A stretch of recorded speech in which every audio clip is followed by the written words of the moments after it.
Верховный суд Крыма отклонил апелляционную жалобу крымско-татарского активиста Сулеймана Кадырова, осужденного ранее Феодосийским городским судом на 2 года лишения свободы условно и запрету заниматься публичной деятельностью по обвинению в публичных призывах к сепаратизму.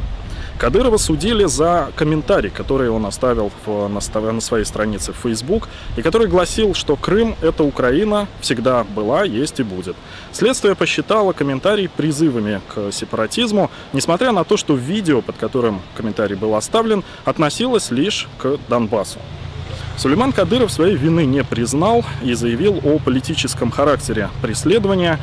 Его адвокат Эмиль Курбединов также отметил, что законодательство России в сфере противодействия экстремизму и терроризму используется и в Крыму, в частности, для подавления инакомыслия и борьбы с оппозицией.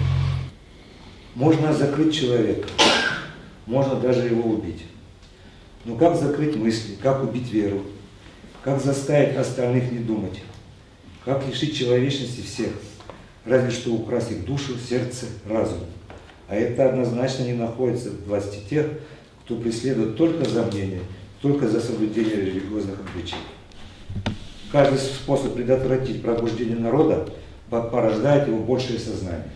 Мне непонятно обвинение в части моих комментариев. Крым – это Украина, я это никогда не скрывал, свою позицию.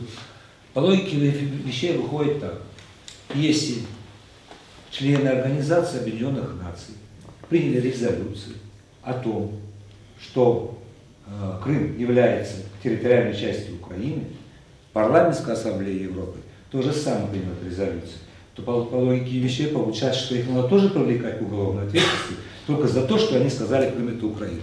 Конечно же, поражает то, что те доказательства, те экспертные заключения, которые представила сторона защиты, просто не были приняты судом только из-за того, что это представила сторона защиты.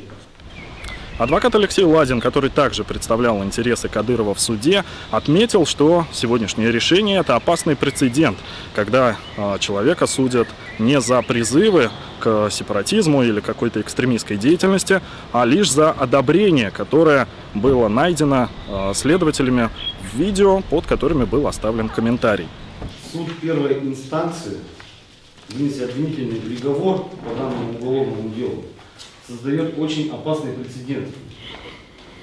Кадыров осужден за призывы в отсутствии призывов.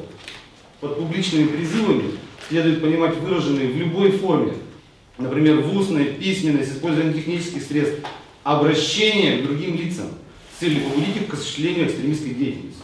Все эксперты пояснили, что никаких призывов, никакого обращения в комментарии Кадырова нет.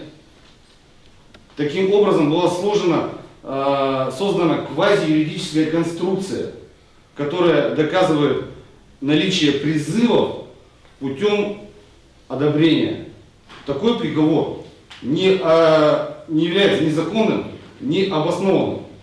Антон Наумлюк, Крым.